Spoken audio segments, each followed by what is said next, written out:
ಸ್ಮರಣೆಯಿಂದ ಸಕಲ ಪಾಪಹರ ರಾಮ ರಾಮ ಎನ್ನಿರೋ. ಶ್ರೀರಾಮ್ ಜೈ ರಾಮ್ ಜೈ ಜೈ ರಾಮ್.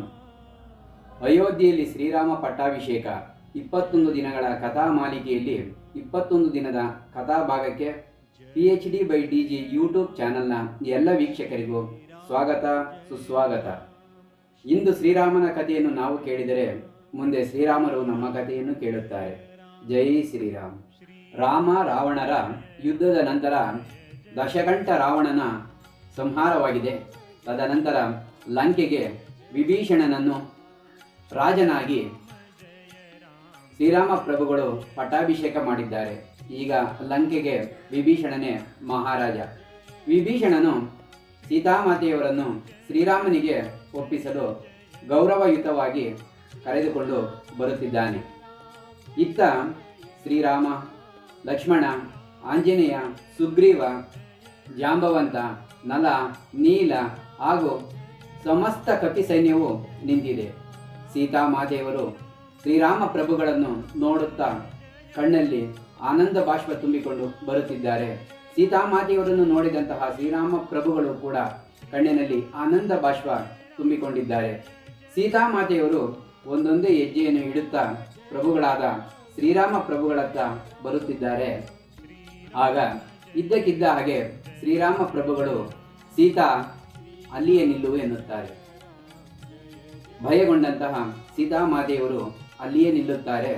ಮುಂದುವರೆದು ಶ್ರೀರಾಮ ಪ್ರಭುಗಳು ಹೇಳುತ್ತಾರೆ, ಸೀತಾ, ಇಷ್ಟು ದಿವಸಗಳ ಕಾಲ ನೀನು ವೈರಿಯ ರಾಜ್ಯದಲ್ಲಿದ್ದೆ.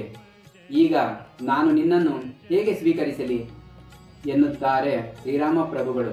ಈ ಮಾತನ್ನು ಕೇಳಿದಂತಹ ಸೀತಾಮಾತೆಯವರು ಕುಗ್ಗಿ ಹೋಗುತ್ತಾರೆ.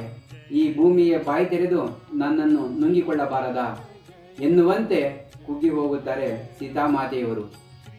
ಆ ಕ್ಷಣದಲ್ಲಿಯೇ ಸೀತಾಮಾತೆಯವರು ಲಕ್ಷ್ಮಣನನ್ನು ನೋಡುತ್ತಾ ಚಿತೆಯನ್ನು ಸಿದ್ಧಪಡಿಸುವಂತೆ ಹೇಳುತ್ತಾರೆ. ಆಗ ಲಕ್ಷ್ಮಣ ದೇವರಾದರು ಅಣ್ಣನನ್ನು ಕೋಪದಿಂದ ನೋಡುತ್ತಾ ಮುಂದೇನು ಮಾಡುವುದು ಎಂದು ಕೇಳುತ್ತಾರೆ. ಆಗ ಶ್ರೀರಾಮ ಪ್ರಭುಗಳು ಸೀತೆ ಹೇಳಿದ ಹಾಗೆ ಚಿತೆಯನ್ನು ಸಿದ್ಧಪಡಿಸುವಂತೆ ಹೇಳುತ್ತಾರೆ. ಅದರಂತೆ ಲಕ್ಷ್ಮಣ ದೇವರು ಚಿತೆಯನ್ನು ಸಿದ್ಧಪಡಿಸುತ್ತಾರೆ. ಆಗ ಸೀತಾಮಾತೆಯವರು ಆ ಒಂದು ಚಿತೆಯ ಬಳಿಗೆ ಬಂದು, ನಾನು ಪವಿತ್ರಳಾಗಿದ್ದರೆ ನನ್ನನ್ನು ರಕ್ಷಿಸು ಎನ್ನುತ್ತಾ ಆ ಚಿತೆಗೆ ಸೀತಾಮಾತೆಯವರು ಇಳಿದು ಬಿಡುತ್ತಾರೆ. ಅಲ್ಲಿ ಸೇರಿದ್ದವರೆಲ್ಲ ಹಾಹಾಕಾರ ಮಾಡುತ್ತಾ ಬೆಂಕಿಯ ಜ್ವಾಲೆಯನ್ನೇ ನೋಡುತ್ತಿದ್ದಾರೆ. ಕ್ಷಣ ಮಾತ್ರದಲ್ಲಿ ಸೀತಾಮಾತೆಯವರು ಕಾಣದಾಗುತ್ತಾರೆ. ಅಲ್ಲಿದ್ದ ಎಲ್ಲರೂ ಕೂಡ ಕಣ್ಣು ತುಂಬಿಕೊಳ್ಳುತ್ತಾರೆ, ಹಾಹಾಕಾರ ಮಾಡುತ್ತಾರೆ, ದುಃಖ ಪಡುತ್ತಿದ್ದಾರೆ, ವ್ಯಥೆ ಪಡುತ್ತಿದ್ದಾರೆ. ಹೀಗೆ ಕ್ಷಣಕಾಲ ಕಳೆದ ನಂತರ ಆ ಅಗ್ನಿಯಿಂದ ಯಜ್ಞೇಶ್ವರನು ಬರುತ್ತಾನೆ. ಯಜ್ಞೇಶ್ವರನ ಜೊತೆಯಲ್ಲಿ ಸೀತಾಮಾತೆಯವರು ಕೂಡ ಬರುತ್ತಾರೆ. ಶ್ರೀರಾಮ ದೇವರನ್ನು ಕುರಿತು ಯಜ್ಞೇಶ್ವರನು ಹೇಳುತ್ತಾರೆ, ಶ್ರೀರಾಮ, ಸೀತಾಮಾತೆಯು ಕಾಯ ವಾಚ ಮನಸ ಪರಿಶುದ್ಧಳಾಗಿದ್ದಾಳೆ. ಆಕೆ ಪವಿತ್ರಳಾಗಿದ್ದಾಳೆ.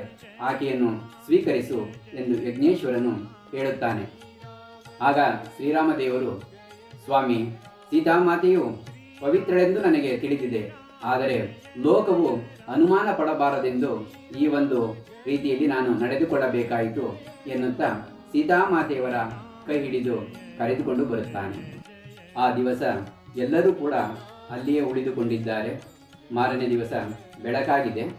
ಬೆಳಗಾದಾಗ ವಿಭೀಷಣನು ಶ್ರೀರಾಮರ ಬಳಿಯಲ್ಲಿ ಬಂದು ಈ ರೀತಿ ವಿನಂತಿಸಿಕೊಳ್ಳುತ್ತಾನೆ, ಪ್ರಭು, ತಾವೆಲ್ಲರೂ ಕೂಡ ಮಂಗಳ ಸ್ನಾನಾದಿಗಳನ್ನು ಮುಗಿಸಿ ನವವಸ್ತ್ರಗಳನ್ನು ಧರಿಸಿ ನಮ್ಮಲ್ಲಿ ಸಿಗತಕ್ಕಂತಹ ಭಕ್ಷ್ಯ ಭೋಜನಗಳನ್ನು ಸ್ವೀಕರಿಸಬೇಕಾಗಿ ಕೋರಿಕೊಳ್ಳುತ್ತೇನೆ ಎಂದು ವಿಭೀಷಣನು ಶ್ರೀರಾಮ ಪ್ರಭುವಿಗೆ ಹೇಳುತ್ತಾನೆ. ಆಗ ಶ್ರೀರಾಮ ದೇವರು, ವಿಭೀಷಣ, ನಿನ್ನ ಮಾತಿಗೆ ನಾನು ಒಪ್ಪುತ್ತೇನೆ, ನಿನ್ನ ಮಾತಿಂದ ನಾನು ಸಂತೋಷ ಪಡುತ್ತೇನೆ. ಆದರೆ ನನಗೆ ಆದಷ್ಟು ಬೇಗ ನನ್ನ ತಮ್ಮನಾದಂತಹ ಭರತನನ್ನು ನೋಡುವ ಆಸೆಯಾಗಿದೆ. ಒಂದು ದಿವಸ ತಡವಾದರೂ ಕೂಡ ಆತ ಅಗ್ನಿ ಪ್ರವೇಶ ಮಾಡುವುದಾಗಿ ಪ್ರತಿಜ್ಞೆ ಮಾಡಿದ್ದಾನೆ. ಆದರೆ ಇಷ್ಟು ದೂರವನ್ನು ನಾವು ಈಗ ಹೇಗೆ ಕ್ರಮಿಸುವುದು ಎಂಬುದೇ ನನಗೆ ತಿಳಿಯದಾಗಿದೆ ಎಂದು ಹೇಳಿಕೊಳ್ಳುತ್ತಾನೆ ವಿಭೀಷಣನ ಬಳಿ. ಏಕೆಂದರೆ ದೂರ ಬಹಳ ಇರುವುದರಿಂದ ಹೇಗೆ ಹೋಗುವುದೆಂಬ ಸಂಕಟದಲ್ಲಿ ನಾನಿದ್ದೇನೆ ಎಂದು ಶ್ರೀರಾಮದೇವರು ವಿಭೀಷಣನಲ್ಲಿ ಹೇಳಿಕೊಳ್ಳುತ್ತಾರೆ. ಆಗ ವಿಭೀಷಣನಾದರೂ, ಪ್ರಭು ನೀವು ಚಿಂತೆ ಮಾಡಬೇಡಿ, ನನ್ನ ಅಣ್ಣನಾದ ಕುಬೇರನ ಪುಷ್ಪಕ ವಿಮಾನವಿದೆ. ಆ ವಿಮಾನದಲ್ಲಿ ನೀವುಗಳು ಎಲ್ಲರೂ ಕೂಡ ಹೋಗಬಹುದು. ಮನಸ್ಸಿನ ಇಚ್ಛೆಯಂತೆ ಆ ವಿಮಾನವು ಸಾಗುತ್ತದೆ. ಹಾಗಾಗಿ ಆ ಪುಷ್ಪಕ ವಿಮಾನದಲ್ಲಿ ನೀವೆಲ್ಲರೂ ಕೂಡ ತೆರಳಬಹುದು ಎಂದಾಗ ಶ್ರೀರಾಮ ಪ್ರಭುವಿಗೆ ಸಂತೋಷವಾಗುತ್ತದೆ. ಕ್ಷಣಾರ್ಧದಲ್ಲಿ ಪುಷ್ಪಕ ವಿಮಾನ ಬಂದಿಳಿಯುತ್ತದೆ. ಅಲ್ಲಿಗೆ ಪುಷ್ಪಕ ವಿಮಾನದಲ್ಲಿ ಶ್ರೀರಾಮ ಪ್ರಭು, ಸೀತಾಮಾತೆಯರು, ಲಕ್ಷ್ಮಣ ದೇವರು, ಆಂಜನೇಯ, ಸುಗ್ರೀವ, ಜಾಂಬವಂತ, ನಳ, ನೀಲ ಮತ್ತು ಅನೇಕ ಪ್ರಮುಖ ವಾನರರು ಮತ್ತು ವಿಭೀಷಣ ಎಲ್ಲರೂ ಕೂಡ ಪುಷ್ಪಕ ವಿಮಾನವನ್ನು ಹತ್ತುತ್ತಾರೆ. ಕ್ಷಣ ಮಾತ್ರದಲ್ಲಿ ಪುಷ್ಪಕ ವಿಮಾನ ಆಕಾಶಕ್ಕೆ ಏರುತ್ತದೆ. ಆಕಾಶದಿಂದ ಎಲ್ಲರೂ ಕೂಡ ಭೂಮಿಯನ್ನು ನೋಡಿಕೊಂಡು ಬರುತ್ತಿದ್ದಾರೆ ಪುಷ್ಪಕ ವಿಮಾನದಲ್ಲಿ. ಈ ರೀತಿ ಸಾಗಿ ಬರುವಾಗ ಶ್ರೀರಾಮಚಂದ್ರ ಪ್ರಭುಗಳು ಸೀತಾಮಾತೆಯವರಿಗೆ ಕೆಳಗಿನ ಭೂಮಿಯನ್ನು ತೋರಿಸುತ್ತಾ ಅಲ್ಲಿ ನಡೆದಂತಹ ಘಟನೆಗಳನ್ನು ಒಂದೊಂದಾಗಿ ವಿವರಿಸುತ್ತಾ ಬರುತ್ತಿದ್ದಾರೆ.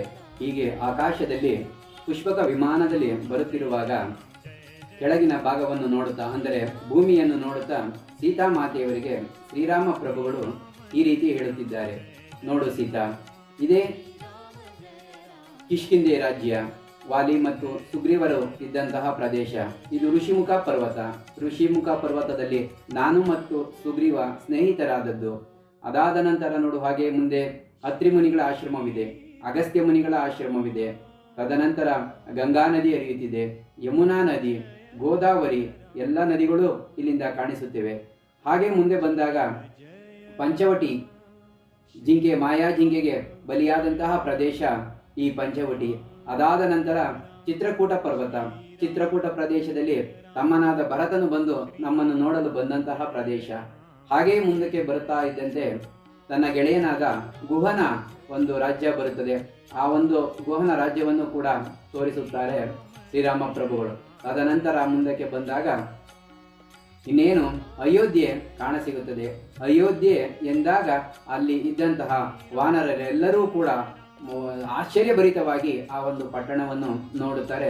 ಸಂಪತ್ಭರಿತವಾಗಿ, ಸಂತೋಷವಾಗಿ, ಆನಂದವಾಗಿ ಅಲಂಕಾರವಾಗಿದ್ದಂತಹ ಆ ಒಂದು ನಗರವನ್ನು ನೋಡಿ ಎಲ್ಲರೂ ಕೂಡ ಸಂತೋಷ ಪಡುತ್ತಿದ್ದಾರೆ. ತದನಂತರ ಪುಷ್ಪಕ ವಿಮಾನ ಬಂದು ಭರತನು ಇರತಕ್ಕಂತಹ ನಂದಿ ಗ್ರಾಮದಲ್ಲಿ ಇಳಿದಿದೆ. ನಂದಿ ಗ್ರಾಮದಲ್ಲಿ ಇಳಿದಾಗ ಅಲ್ಲಿ ಶ್ರೀರಾಮ ಪ್ರಭುಗಳಿಗಾಗಿ ಎಲ್ಲರೂ ಕೂಡ ಕಾಯುತ್ತಿದ್ದಾರೆ. ಏಕೆಂದರೆ ಶ್ರೀರಾಮ ಪ್ರಭುಗಳು ಬರುವರೆಂದು ಆಂಜನೇಯನು ಮೊದಲೇ ಬಂದು ಇವರಿಗೆ ವಿಚಾರವನ್ನ ತಿಳಿಸಿರುತ್ತಾನೆ. ತದನಂತರ ಎಲ್ಲರೂ ಕೂಡ ರಾಮ, ಲಕ್ಷ್ಮಣ, ಸೀತೆಯರನ್ನು ಸ್ವಾಗತಿಸಲು ಪುರಜನರೆಲ್ಲರೂ ಕೂಡ ಸಿದ್ಧರಾಗಿ ನಿಂತಿದ್ದಾರೆ. ವೀಕ್ಷಕರೇ, ಅಣ್ಣ ತಮ್ಮಂದಿರ ಪ್ರೀತಿ, ಸ್ನೇಹ, ಸಂಬಂಧ, ಬಾಂಧವ್ಯ, ಸಹಕಾರ, ನೆರವು ಹೇಗಿರಬೇಕು ಎಂಬುದನ್ನು ಜಗತ್ತಿಗೆ ತೋರಿಸಿಕೊಟ್ಟಂತಹ, ಜಗತ್ತಿಗೆ ಸಂದೇಶ ನೀಡಿದಂತಹ ರಾಮಾಯಣ ಅದು ಒಂದು ಕಥೆಯಲ್ಲ, ಅದೊಂದು ಮಹಾಕಾವ್ಯ. ವೀಕ್ಷಕರೇ, ಮನಸ್ಸಿನ ಅನೇಕ ಸಮಸ್ಯೆಗಳಿಗೆ, ಸಾಂಸಾರಿಕ ಸಮಸ್ಯೆಗಳಿಗೆ PhD/DG ಯೂಟ್ಯೂಬ್ ಚಾನಲ್ನಲ್ಲಿ ಬರತಕ್ಕಂತಹ ಇಂತಹ ವಿಡಿಯೋಗಳನ್ನು ನೋಡಿ ಅರ್ಥ ಮಾಡಿಕೊಳ್ಳಿ, ಹಾಗೂ ಶೇರ್ ಮಾಡಿ, ಲೈಕ್ ಮಾಡಿ ಮತ್ತು ಯೂಟ್ಯೂಬ್ ಚಾನಲ್ಗೆ ಸಬ್ಸ್ಕ್ರೈಬ್ ಆಗಿ. ಜೈ ಶ್ರೀರಾಮ್. ವೀಕ್ಷಕರೇ, ಹಳ್ಳಿಗಳಲ್ಲಿ ತಿಪ್ಪೆಗಳು ಇರುತ್ತವೆ. ತಿಪ್ಪೆಗಳು ಎಂದರೆ ದನ ಕರುಗಳ ಸಗಣಿಯನ್ನು ಹಾಕುವಂತಹ ಒಂದು ಜಾಗ. ವರ್ಷ ಕಳೆದ ಮೇಲೆ ಆ ಒಂದು ಗೊಬ್ಬರವನ್ನು ಎತ್ತಿನ ಗಾಡಿಯ ಮೂಲಕ ತೆಗೆದುಕೊಂಡು ಹೋಗಿ ಜಮೀನಿನಲ್ಲಿ ಹಾಕುತ್ತಾರೆ. ಈ ಒಂದು ಪ್ರಕ್ರಿಯೆ ಮಾಡುವಾಗ ಅನೇಕ ಸಾರಿ ಈ ಒಂದು ತಿಪ್ಪೆಯ ಜಾಗದಿಂದ ಜಮೀನಿಗೆ ಹೋಗುವುದು ಬರುವುದು ಗಾಡಿಯಲ್ಲಿ ಈ ಕ್ರಿಯೆ ನಡೆಯುತ್ತಿರುತ್ತದೆ. ಹೀಗೆ ನಾನು 10 ವರ್ಷದ ಬಾಲಕನಿದ್ದಾಗ ನನ್ನ ಅಣ್ಣನವರಾದಂತಹ ಬಜ್ಜಯ್ಯ ಎಂಬುವರು 10 ವರ್ಷದ ಬಾಲಕನನ್ನು ನನ್ನ ಆ ಗಾಡಿಯಲ್ಲಿ ಕೂರಿಸಿಕೊಂಡು ಹೋಗುವಾಗ ಬರುವಾಗ ಈ ರಾಮಾಯಣದ ಕಥೆಯನ್ನು ನನಗೆ ಹೇಳಿದ್ದರು. 10 ವರ್ಷದ ಬಾಲಕನಿದ್ದಾಗ ನಾನು ಕೇಳಿದಂಥ ಕಥೆಯನ್ನು ಇಂದಿಗೂ ಕೂಡ ನಾನು ಮರೆಯಲಾಗುತ್ತಿಲ್ಲ. ಅಷ್ಟು ಅಚ್ಚೊತ್ತಿದಂತೆ ನನ್ನ ಒಂದು ಮನದಲ್ಲಿ ಆ ಕತೆ ನಿಂತಿದೆ. ಅದಾದ ನಂತರ ನನಗೆ ವಿದ್ಯಾಭ್ಯಾಸವನ್ನು ಕಲಿಸಿದ್ದಂತಹ ಮತ್ತೊಬ್ಬ ಅಣ್ಣ ಗಂಗಯ್ಯ ಅವರು ನನಗೆ ವಿದ್ಯಾಭ್ಯಾಸವನ್ನು ಕಲಿಸಿದ್ದರಿಂದ ಆ ವಿದ್ಯೆಯ ಒಂದು ದಯೆಯಿಂದ ನಾನು ಅನೇಕ ಪುಸ್ತಕಗಳನ್ನು ಓದಲು ಸಹಕಾರಿಯಾಯಿತು. ಹಾಗಾಗಿ ಮತ್ತಷ್ಟು ಈ ರಾಮಾಯಣದ ಬಗ್ಗೆ ವಿಚಾರಗಳನ್ನು ಅನೇಕ ಪುಸ್ತಕಗಳಲ್ಲಿ ಓದಿ ತಿಳಿದುಕೊಳ್ಳಲು ಸಹಾಯವಾಯಿತು. ಹಾಗೆ ಅಣ್ಣ ತಮ್ಮಂದಿರ ಒಂದು ಪ್ರೀತಿ ಹೇಗಿರಬೇಕೆಂದು ತಮ್ಮಂದಿರನ್ನು ಬಹು ಪ್ರೀತಿಯಿಂದ ನೋಡಿಕೊಳ್ಳುತ್ತಿದ್ದಂಥವರು ನನ್ನ ದೊಡ್ಡ ಅಣ್ಣನಾದಂತಹ ರಂಗಪ್ಪನವರು.